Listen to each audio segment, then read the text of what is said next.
উন্মুক্ত মাঠে দাঁড়িয়ে ভিডিও করতেছি। কেমন আছেন সবাই? হাসি না আসলেও হাসতে হবে, যন্ত্রণায় কাতর থাকলেও বলতে হবে আলহামদুলিল্লাহ ভালো আছি। অনিশ্চিত, আপনি জানেন না একটু পর আপনার কি হবে, তারপর আপনাকে বলতে হবে আলহামদুলিল্লাহ ভালো আছি।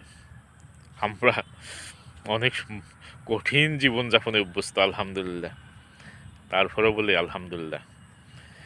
আল্লাহ যখন যেভাবে রাখে এভাবেই আলহামদুলিল্লাহ, কারণ এর বাইরে তো আমাদের কিছু করার নাই। শুকরিয়া আল্লাহর দরবারে। আল্লাহ কাকে কীভাবে রাখবে, কার জন্য কি করবে, সেটা আল্লাহ পাকই ভালো জানে। ক্ষণিকের জীবন চলার পথে আমরা কত কিছু করি, কত চিন্তা করি, কল্পনার বাস্তবতার এত ফারাক যে এটা আর খুঁজে পাওয়া যায় না, মিলানো যায় না। ধন্যবাদ সবাইকে।